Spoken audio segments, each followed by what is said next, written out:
What is happening there, Reject Nation? What is good? Got my buddy Aaron here with me today. There was word on the street that there'd be a special look at Loki during an NBA game. We found it on Twitter. Hopefully this can stay up on YouTube. Hopefully it's fine here. Yeah, it'll be fine. It's only like 50 seconds. I'm glad you drove 25 minutes to come here today, Aaron. Anytime. I will drive 1,000 miles, Greg, so I can just see you and not get demonetized. Trying to get us demonetized right now. I said it slow. And they pick up on that. And thanks for helping us go trending earlier today, guys. Thank you. Means a lot. Anywho, let's get into action, people.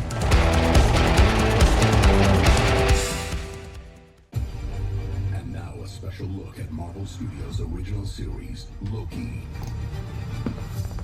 Maybe Loki wants to mix it up. Is that possible? It can change? Hi. He's insubordinate, stubborn, Oh. unpredictable. Pompey. Great. You need the god of mischief, but he's really arrogant. I am Loki. Loki's time. And I am Ooh. glorious purpose. Unbelievable. Wherever you go, it's just death, destruction, the literal ends of worlds. Love Owen Wilson. Starting this June, only on Disney Plus.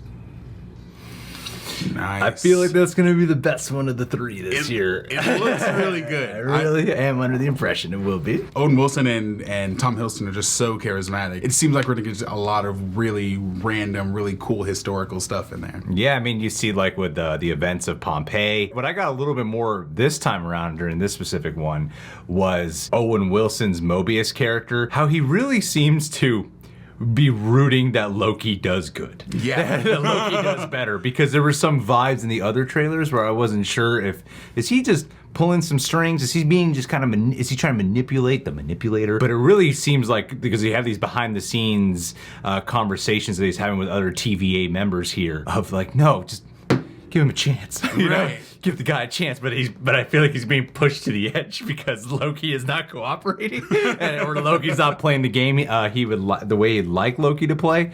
So it's kind of the vibe that I'm getting with it. Yeah, it looks like they're definitely gonna have some semblance of a do I trust him, do I not kind of relationship, and Loki just been like, you can trust me. Yeah. Trust me. Also, in addition to seeing whatever cameos and what other intrigue and more development into the Marvel Cinematic Universe that we do see, looks like we're gonna go more cosmic, maybe get a little variations in the history that we know in the Marvel Cinematic Universe and how they changed that up. From my understanding is that, you know, because you have like images of him as like President Loki, you have images of him as DB Cooper, that most likely is actually different Lokis that we're looking at. That it's not the same, it's not just this one Loki who we're watching have all this fun and mischief. This Loki is a variant.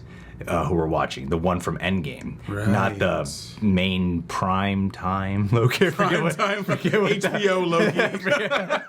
forget what the actual terminology is. That Loki died in Infinity War, and then this Loki from Endgame, his variant is what they call him as.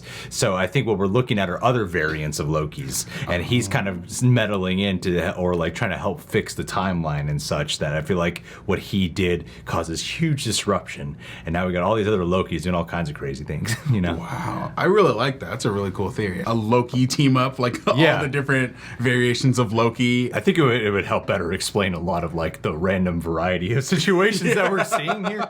Like we get a scene that's like Endgame, but it's just all Loki. Different Lokis coming through the portals. One thing that I find very consistent with the marketing of this, but especially that I think is captured in this like awesome little bubble in this one TV spot, Loki is the god of mischief. And it just feels like the mayhem is just gonna escalate, that he's gonna create all these enemies along the way. It looks like only Mobius, Owen Wilson's the only one who really has faith in him within the TVA, but the TVA is going to be hunting him down as well. Like this just feels like it's going to slowly, I don't know how slowly is the right word, but eventually it's just going to become like the ultimate catastrophe by the end. And for it being the god of mischief, I love the idea of his mischievous ways leading to utter chaos by the end of it all. Yeah, you know what it reminds me of? One of those shows that has like this organization, like some sort of government facility or whatever. They bring on this wild card to help them with a case that only specifically this person can help them with. I think it's that, but the MCU's wild, more universe engaging version of that. And I think because we're familiar with the character of Loki and we're familiar with the MCU and the different branches and varieties that the universe has unfolded to us so far, we're gonna get a lot more of that. Those two things intertwining is gonna really create some fascinating and some bananas events that'll probably affect the MCU in the future. It seems like they've been focusing on very specific things that they're cutting to. DB Cooper, this one that looks like an alternate timeline where Loki may have won after the Avengers movie. It seems like they've been cutting kind of the similar historical events. So, like, what historical events have they not cut to that they have in store for us in the show? Like that's what I'm most anxious to see. With something like WandaVision or with something like Falcon Winter Soldier, obviously we don't know what the exact journey is, but we can pretty much surmise that it's going to end with a big superhero fight. You know the hero's going to win. Loki's traditionally a villain or an anti-hero. And he dies a lot. And he dies a lot. Yeah. So the fact that we're seeing a true wild card in this universe, I have no clue what they're going to do for an ending to this. And also the fact that we are seeing these different things take place over the course of history where Loki as kind of intervener involved in some way, it gives Marvel the creative freedom to do something akin to like Quentin Tarantino, where he like can take something historical and really twist it on his head. Yeah. Or they can really twist it on their head and really have fun with it, like the DB Cooper thing or like the Pompeii thing. And also, you know, like this being the last show before we go into the start, like really going into the movies then, because like they're getting all their shows out of the way. Then we got the movies coming. King the Conqueror is supposed to be the villain in Ant-Man Quantumania, and Ravonna Renslayer, who's the this is like the what's been reported. I don't know if it's 100% confirmed or not. The way she's being kind of portrayed makes you sort of think that. Ravonna Renslayer supposedly is this woman who Owen Wilson's talking to in this trailer, the one who's like, I don't trust Loki, and he looks like she's gonna get into a hallway fight with him. She is of like romantic interest or an object of affection per se for King the Conqueror.